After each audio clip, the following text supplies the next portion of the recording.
Hello my dear students, Omkar classes में आप सभी का स्वागत है। कल आपने लास्ट टॉपिक में क्या पढ़े थे? कायिक परिवर्धन। क्या पढ़े थे? कायिक परिवर्धन। कायिक परिवर्धन की परिभाषा भी पढ़ लिए थे और कायिक परिवर्धन कितने प्रकार के होते हैं ये भी पढ़ लिए थे। कितने प्रकार के होते हैं पढ़े थे? 2 प्रकार के होते हैं, एक प्राकृतिक कायिक परिवर्धन और दूसरा कृत्रिम कायिक परिवर्धन। तो प्राकृतिक कायिक परिवर्धन भी उसकी डिफिनेशन भी पढ़ लिए थे और उसके उदाहरण में भी पढ़े थे। कुछ जैसे उसमें पढ़े थे, क्या आते थे, यानी कि आए थे भूमिगत तने, तनाकंद और फिर परकंद। इतनी चीजें यानी कि 2 टॉपिक तक आप पढ़े थे। और तीसरा टॉपिक आपका क्या था? घन कंद। क्या था? घन कंद। घन कंद में क्या आते हैं? जिमी कंद। क्या आते हैं? जिमी कंद। और सल कंद में क्या आते हैं? लहसुन और प्याज आते हैं। इतना आपने किसमें पढ़ेंगे? प्राकृतिक कायिक परिवर्धन में पढ़े थे। अब आएगा आपका सेकेंड टॉपिक, क्या था? कृत्रिम कायिक परिवर्धन। कृत्रिम कायिक परिवर्धन की पहले आप क्या पढ़ेंगे? सबसे परिभाषा। परिभाषा देखेंगे। जिस कायिक परिवर्धन में किसी भी नए पादप का निर्माण करने में उसका बीज बनने में कठिनाई होती है, कृत्रिम कायिक परिवर्धन कहलाते हैं। जैसे क्या होते हैं? जिस कायिक परिवर्धन में किसी भी नए पादप का क्या होते हैं? नए पौधे का निर्माण, यानी नए पौधे का निर्माण करने में जो उसका बीज बनता है, बीज जो बनता है उसमें क्या होती है? कठिनाई होती है, तो वह कृत्रिम कायिक परिवर्धन कहलाता है। जैसे कृत्रिम कायिक परिवर्धन की विधियां, यानी कि किस विधि से कैसे ये पता चलेगा, इसको देखते हैं। कृत्रिम कायिक परिवर्धन की विधियां। कृत्रिम कायिक परिवर्धन में यानी कि फर्स्ट पॉइंट है कलम लगाकर, यानी कि किसी एक पौधे को लेते हैं, उसका क्या करते हैं? कलम लगाकर। देखते हैं क्या आता है। इसमें किसी भी परिपक्व तने की 20 से 30 सेंटीमीटर कटाई करके फिर उसको मिट्टी में 5 से 10 सेंटीमीटर अंदर गाड़ देते हैं, जिसके पश्चात उसकी सिंचाई कर देते हैं, जिससे उसमें से जड़ निकलना शुरू हो जाता है। जैसे आप क्या लेते हैं? एग्जाम्पल में ले लेते हैं गुलाब, गुड़हल, अंगूर आदि, ये सब ले लेते हैं। जैसे क्या होते हैं? परिपक्व का मतलब क्या होता है, पहले देख लीजिए। जैसे आपने किसी पौधे को लगाए हैं, ठीक, पौधे को लगाए हैं आप, जैसे गुलाब हुआ, गुड़हल हुआ, अंगूर का पौधा लगा है। परिपक्व का मतलब कि वो उसमें से कली और फूल आते रहें, ठीक है। वो उसमें जब कली या फूल आते रहेंगे तो उसकी कई भी ऐसी होती हैं, कई तने निकले होंगे, कई शाखाएं निकली होंगी, तो वहां से एक किसी तने को कितना काटना है? 20 से 30 सेंटीमीटर क्या करना है? कटाई कर लेना है। अब उसकी कटाई करके फिर उसको कितने, यानी कि जमीन में गाड़ना है, जमीन के अंदर। तो कितना गाड़ेंगे? 5 से 10 सेंटीमीटर अंदर क्या करेंगे? उसको गाड़ देंगे और फिर उसका क्या करते रहेंगे? यानी कि दिन प्रतिदिन उसकी सिंचाई करते रहेंगे, तो उसमें से फिर क्या होगा? नए जड़ निकलना शुरू हो जाएगा। अगर आपको ये भी नहीं है, यकीन नहीं है, विश्वास नहीं है, तो आप गुलाब, गुड़हल, अंगूर ये सब चीजों का क्या लेके, पौधे लेके और उसको लगाकर उसका उपयोग यानी कि प्रयोग कर सकते हैं कि ये बात सही है या गलत है। इसको एक बार आप प्रैक्टिस करिएगा जरूर, ठीक है। अब दाब लगाकर, यानी दाब लगाकर क्या होता है? इसमें 2 एक ही जात के अलग अलग पादपों की कलम लेकर बीच से काटकर जोड़ देते हैं। क्या करते हैं? यानी कि 2 एक ही जात के, दोनों एक ही जात के यानी हो, लेकिन क्या हो? अलग अलग पौधे हो, अलग अलग पौधे हो, और उनको कलम लेकर क्या करते हैं? से बीज से काटकर क्या करते हैं? जोड़ देते हैं। गुठी लगाकर क्या होता है? इसमें 2 एक ही पादपों को काट कर जोड़ देते हैं। क्या करते हैं? इसमें 2 एक ही पौधे होते हैं, लेकिन क्या करते हैं? उसको काट कर जोड़ देते हैं और वह जुड़कर गांठ गुट्ठी बना लेता है। यानी जिस जगह उसको जोड़ते हैं वहां पे क्या करता है? वो गांठ गुट्ठी बना लेता। मान लीजिए यही एक क्या है? पौधा है। क्या है? ये एक पौधा है। अब इसमें आपको क्या लगाना है? गुट्ठी लगाना है। तो यहाँ एक अगर गुट्ठी लगाए तो आपका क्या बन गया? एक गांठ बन गया। ठीक है। अब ये जब गांठ बना तो यहाँ से गांठ बनने के बाद फिर नए पौधे का निर्माण होना शुरू हो गया। ठीक, इतना आया समझ में? समझ लीजिएगा अच्छे से। मान लीजिए नहीं समझ में आया तो एक बार और समझ लेते हैं। जैसे दो एक ही पौधे को, यानी कि एक ही पौधा हो, दोनों को क्या करते हैं? यानी कि काटना है, काट के जोड़ना है पौधे में। तो वहां अगर किसी भी पौधे को काट कर उसी जगह क्या करते हैं? जोड़ते हैं। क्या करते हैं? जोड़ते हैं। तो वो जगह क्या बना लेता है? गांठ बना लेता है। और उस गांठ की जगह से फिर वहां से नए पौधे का निर्माण होना शुरू हो जाता है। ठीक, अब आप पढ़ेंगे निषेचन। क्या पढ़ेंगे? निषेचन के पूर्व की घटना। आप पहले पढ़े थे निषेचन की परिभाषा, यानी क्या होता है। अब निषेचन के पहले क्या क्या घटनाएं होती हैं। जैसे युग्मक के संयोजन या निषेचन के पूर्व की सभी घटनाएं एक चरणबद्ध तरीके से सम्मिलित होती हैं। निषेचन की पूर्व की गणना 2 चरणों में संपन्न होती है।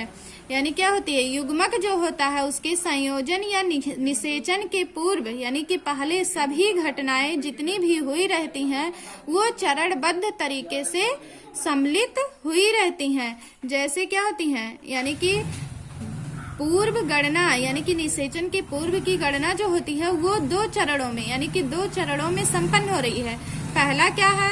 युग्मक जनन है। और दूसरा क्या है? युग्मक स्थानांतरण है। स्थानांतरण यानी क्या होता है? युग्मक जनन। पहले पॉइंट को आप देखेंगे। पहले पॉइंट में क्या क्या आप देखेंगे? जैसे मार्त जनन कोशिका के अर्धसूत्री विभाजन के फलस्वरूप नर और मादा के युग्मकों का निर्माण होता है। यह प्रक्रिया युग्मक जनन कहलाता है। यानी कि जो मार्त पौधे होते हैं, यानी कि मार्त जनन कोशिका जो होता है वो कोशिका क्या होती हैं? अर्धसूत्री विभाजन, यानी कि उस विभाजन के फलस्वरूप, अर्धसूत्री किसके विभाजन द्वारा? अर्धसूत्री विभाजन के फलस्वरूप नर और मादा के युग्मकों, यानी कि जो उसका युग्मक होता है उसका क्या होता है? नर और मादा के युग्मकों का निर्माण होता है। यानी कि दोनों से क्या होते हैं? एक युग्मकों का निर्माण होता है। और यही प्रक्रिया क्या कहलाती है? युग्मक जनन कहलाती है। सेकंड पॉइंट देखेंगे इसी में। किसी भी मेल या फीमेल में यह युग्मक द्विगुणित अवस्था में पाए जाते हैं तथा मोनेरा, कवक, शैवाल में यह अगुणित अवस्था में पाए जाते हैं। यानी जो ये क्या होती है? युग्मक जनन होता है। युग्मक ये क्या हुआ? युग्मक जनन हुआ। ये मेल या फीमेल में यह क्या होता है? युग्मक यानी कि जो होता है ये द्विगुणित अवस्था में पाए जाते हैं। लेकिन क्या होते हैं? मोनेरा, कवक, शैवाल में यह क्या होती हैं? अगुणित अवस्था में पाई जाती हैं। किसमें? युग्मक जनन जो होता है वो किसमें? मेल और फीमेल में द्विगुणित अवस्थाओं में पाई जाती हैं। और लेकिन मोनेरा, कवक, शैवाल में यह अगुणित अवस्थाओं में पाई जाती हैं। लेकिन जबकि टेरिडोफाइटा, अनावृत बीजी, आवृत बीजी, यौगिक आदि सभी में यह द्विगुणित अवस्था में पाया जाता है।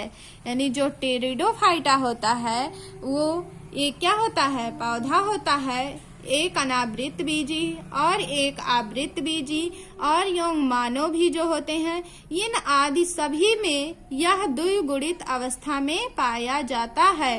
क्या पाया जाता है? जो युग्मक जनन होता है। सेकेंड पॉइंट देखेंगे, युग्मकों का स्थानांतरण। क्या होता है? सेकेंड पॉइंट आपका क्या था? युग्मकों का स्थानांतरण। निषेचन हेतु युग्मकों का स्थानांतरण आवश्यक होता है। यानी कि निषेचन के, यानी कि युग्मकों का स्थानांतरण आवश्यक होता है। प्रायः नर युग्मक क्या होते हैं? चल होते हैं। यानी कि जो नर युग्मक होता है वो चल होता है। यौन मादा युग्मक क्या होते हैं, अचल होते हैं। इसमें जो नर युग्मकों का स्थानांतरण जो होता है उसमें जो नर युग्मक होता है वो चल होते हैं, लेकिन जो मादा युग्मक होते हैं वो क्या होते हैं, अचल होते हैं। जैसे कि ब्रायोफाइटा टेरिडोफाइटा में युग्मक स्थानांतरण के लिए जल की आवश्यकता होती है। यानी ब्रायोफाइटा टेरिडोफाइटा ये क्या होते हैं, ये पौधे होते हैं जो कि जल में पाए जाते हैं, ठीक है। इन्हें क्या होती है, इनमें जो होती है इन्हें युग्मक का स्थानांतरण करने के लिए जल की आवश्यकता होती है। तो वहीं पे क्या होती है, आवृत तथा अनावृत बीजी पौधों में वायु की आवश्यकता होती है। जो क्या होती है, आवृत बीजी तथा अनावृत बीजी जो पौधे होते हैं इनको किसकी आवश्यकता होती है, वायु की आवश्यकता होती है। क्या होती है, निषेचन। क्या पढ़ते हैं आप, निषेचन। यानी कि निषेचन क्या होता है, निषेचन किसे कहते हैं। जैसे क्या होते हैं, नर यौन मादा के आगुणित युग्मकों के संलयन को क्या कहते हैं, निषेचन कहते हैं। यानी जो नर यौन मादा के आगुणित युग्मकों के संलयन को निषेचन कहते हैं। निषेचन के परिणाम स्वरूप द्विगुणित युग्मकों का निर्माण होता है। यानी जब नर और मादा के आगुणित युग्मकों के संलयन यानी कि मिलने की क्रिया को निषेचन कहते हैं। निषेचन के परिणाम स्वरूप क्या होती है, द्विगुणित युग्मकों का निर्माण होता है। अब देखते हैं कि निषेचन के प्रकार, यानी कि निषेचन जो होता है वो कितने प्रकार का होता है। निषेचन मुख्यतः दो प्रकार का होता है, दो प्रकार का होता है। जैसे आपको यहीं पे बता दे, लिखा नहीं ऐसे बता दे। एक क्या होता है, बाह्य निषेचन। एक क्या होता है, आंतरिक निषेचन। क्या होता है, आंतरिक निषेचन होता है, ठीक। सबसे पहले आप किसको पढ़ेंगे, बाह्य निषेचन। किसको पढ़ेंगे, बाह्य निषेचन को। इस प्रकार के निषेचन में जीवों के शरीर से बाहर होता है और मुख्यतः जल के माध्यम से होता है। जैसे जो क्या होते हैं, जल में पाए जाते हैं। किस में पाए जाते हैं, जल में पाए जाते हैं। बाह्य निषेचन यानी कि बाहर से हो तो क्या होते हैं, जो जीव होता है, जो जल में जीव पाए जाते हैं, जो निषेचन हो रहा है उनके शरीर के बाहर से हो तो वो क्या कहलाते हैं, यानी कि बाह्य निषेचन कहलाते हैं। जैसे कि क्या होते हैं, मछली, शैवाल तथा ब्रायोफाइटा आदि ये सभी किसमें पाए जाते हैं, जल में पाए जाते हैं या नहीं। जल में पाए गए तो इनमें जो क्या होता है, निषेचन होता है तो ये बाह्य यानी कि इनके शरीर से बाहर होता है। आंतरिक निषेचन क्या होता है, आंतरिक निषेचन इस प्रकार का निषेचन जीवों के शरीर के अंदर होता है। यानी जो आंतरिक निषेचन होता है और जो जीव होते हैं उनके ये क्या होते हैं, शरीर के अंदर होते हैं। जैसे आवृत बीजी, अनावृत बीजी, यौन मनुष्य आदि इसमें क्या होते हैं, आंतरिक निषेचन में आते हैं। जैसे आप बाह्य निषेचन में पढ़े थे तो बाह्य निषेचन में क्या क्या आए थे, यानी मछली, शैवाल तथा ब्रायोफाइटा आदि और भी आते हैं। और आपने आंतरिक निषेचन में पढ़ रहे हैं तो आंतरिक निषेचन में क्या क्या आते हैं, आवृत बीजी, अनावृत बीजी, यौन मनुष्य आदि ये सभी आते हैं। लेकिन आंतरिक निषेचन में इस क्रिया में मादा युग्मक अंडाणु के रूप में उसके शरीर के अंदर ही होता है। यानी इस क्रिया में जो मादा युग्मक होता है वो क्या होते हैं, एक अंडे के रूप में क्या होते हैं, शरीर के अंदर होता है। यानी कि जो जीव का शरीर होता है उसके अंदर होते हैं। लेकिन नर युग्मक शुक्राणु के रूप में उस मादा युग्मक तक पहुंचता है।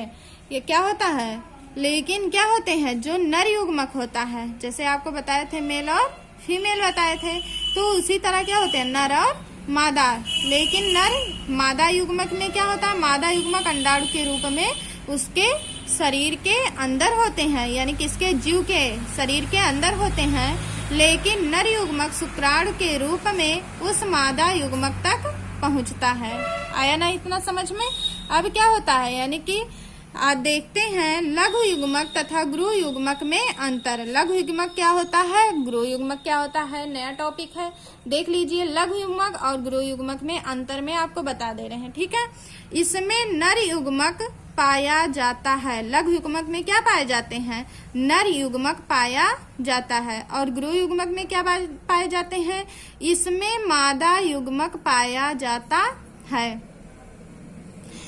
सेकेंड पॉइंट है, जो लघु युग्मक होता है ये आकार में छोटे होते हैं। अगर इन्हें देखा जाए तो ये आकार में क्या दिखाई देते हैं, छोटे दिखाई देते हैं। लेकिन गुरु युग्मक जो होता है वो क्या होता है, बड़े में होते हैं, ये आकार में बड़े होते हैं। ठीक, जैसे समझने के लिए आप लघु और गुरु, यानी कि लघु मतलब क्या होता है, छोटा, और गुरु मतलब क्या होता है, बड़ा। ठीक, तो ये क्या होते हैं, लघु मतलब यानी कि इनका आकार छोटा होता है, गुरु यानी कि बड़ा, इनके आकार क्या होते हैं, बड़े होते हैं। यानी कि तीसरा पॉइंट है, ये शुक्राणु के रूप में पाए जाते हैं। यानी जो लघु युग्मक होता है वो किसमें, शुक्राणु के रूप में पाए जाते हैं। ये अंडाणु के रूप में पाए जाते हैं। जो गुरु युग्मक होता है वो किसमें पाया जाता है, अंडाणु के रूप में, यानी कि अंडे के रूप में पाए जाते हैं। और फिर लघु युग्मक जो होता है ये चल अवस्था में होते हैं। जो लघु युग्मक होते हैं ये किसमें होते हैं, चल अवस्थाओं में होते हैं। लेकिन जो गुरु युग्मक होता है ये अचल अवस्था में होते हैं। कितना आया समझ में, यानी कि लघु युग्मक क्या होता है और गुरु युग्मक क्या होता है। ठीक, नहीं समझ में आया, एक बार देख लो। यानी कि लघु में क्या पाया जाता है, नर युग्मक पाया जाता है, और उसमें क्या होता है उसका उल्टा, यानी कि गुरु में क्या पाए जाते हैं, मादा युग्मक पाए जाते हैं।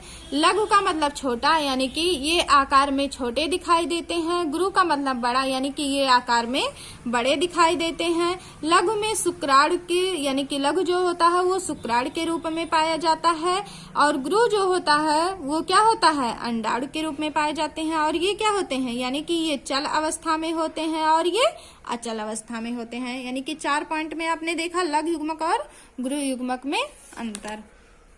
अब आप देखते हैं क्या, यानी कि पुंकेसर। पुंकेसर की लैंगिकता क्या होती है। जैसे कि एक पुष्प की लैंगिकता क्या होती है, आपने पुष्प को देखेंगे, ठीक है, पुष्प यानी कि फूल को आपने पुंकेसर यानी कि बना लिए फूल को, पुष्प को, पुंकेसर को, तो देखेंगे इसमें क्या होती है। जैसे कि इसको आप पहले फिगर को समझ लीजिए, ठीक है। ये क्या होता है, एक पुंकेसर होता है, क्या होता है, एक पुंकेसर होता है फूल, और ये जो होते हैं क्या होते हैं, एक अंडप होते हैं, और ये क्या होता है, एक दल होता है, यानी कि बाह्य दल। इसको क्या कहते हैं, बाह्य दल कहते हैं, ठीक है। जीवों में क्या होते हैं, जीवों में लैंगिक जनन के दौरान 2 अलग अलग युग्मकों का संलयन होता है। यानी जो जीव होते हैं उसमें लैंगिक जनन के, यानी कि लैंगिक जनन के दौरान 2 अलग अलग युग्मकों का क्या होता है, संलयन होता है। वो चाहे पौधे हों या जानवर हों या मनुष्य हों। अर्थात हम कह सकते हैं कि किसी पादप में नर जन्नांग पुंकेसर तथा मादा जन्नांग में क्या आते हैं, स्त्री केसर, दोनों एक साथ उपस्थित होते हैं तो इसे द्विलिंगी या उभयलिंगी कहते हैं। ठीक, जैसे एग्जाम्पल में क्या आते हैं, मक्का, कवक, गुड़हल इत्यादि क्या होता है। और जब किसी पादप में नर जन्नांग या मादा जन्नांग में से कोई एक उपस्थित होता है तो उसे एक लिंगी कहते हैं। जैसे कि द्विलिंगी होते हैं, उभयलिंगी होता है, एक लिंगी, यानी कि द्विलिंगी आपने पढ़ा कि जिसमें क्या होते हैं, यानी कि नर जन्नांग तथा मादा जन्नांग दोनों क्या होते हैं, उपस्थित होते हैं, तो उसे द्विलिंगी कहते हैं। द्विलिंगी को उभयलिंगी भी कहा जाता है। अब द्विलिंगी का फिर यानी कि एक लिंगी क्या होते हैं, जब किसी पादप में नर जन्नांग या मादा जन्नांग दोनों में से क्या होते हैं, कोई एक उपस्थित होता है, कोई एक उपस्थित हो, चाहे वो नर हो चाहे वो मादा, दोनों में से एक उपस्थित हो तो उसे एक लिंगी कहते हैं। जैसे एग्जाम्पल में क्या आते हैं, यानी कि पपीता, खजूर इत्यादि। जंतुओं में लैंगिकता क्या होती है? जंतुओं में लैंगिकता, जिन जंतुओं के शरीर में नर जननांग एवं मादा जननांग दोनों एक साथ उपस्थित होते हैं उसे द्विलिंगी कहते हैं। जिन जंतुओं के शरीर में क्या होते हैं? नर जननांग एवं क्या होते हैं? मादा जननांग, यानी कि नर और मादा दोनों क्या होते हैं? उपस्थित होते हैं, उसे द्विलिंगी कहते हैं। जैसे इसमें भी क्या आते हैं? केचुआ, जोक क्या आते हैं? यानी कि दोनों उपस्थित हुए तो उसमें केचुआ और जोक आए। फिर क्या होते हैं? जिन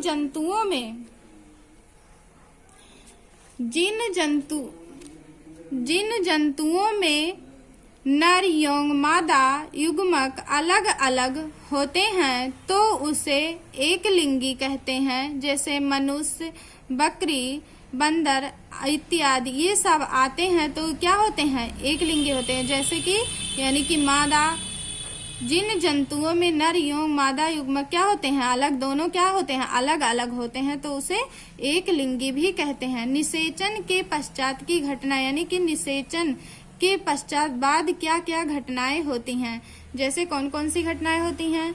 यानी निषेचन के पश्चात की घटना में दो क्रियाएं होती हैं। निषेचन के पश्चात यानी निषेचन के बाद कितनी घटनाएं? आपके निषेचन के पहले की घटनाएं पढ़े थे, अब निषेचन के बाद की घटनाएं। निषेचन के बाद की घटनाओं में क्या है? युग्म नज का बनना, यानी कि बाद में क्या बनता है? निषेचन के बाद युग्म नज बनता है। और दूसरा पॉइंट होता है क्या बनता है? यानी कि भ्रूण का बनना, यानी कि भ्रूण उद्भव होता है। निषेचन के पश्चात ये यानी कि दो घटनाएं, दो क्रियाएं होती हैं, एक युग्मनज का बनना और दूसरा भ्रूण का बनना, जिसे भ्रूण उद्भव कहते हैं।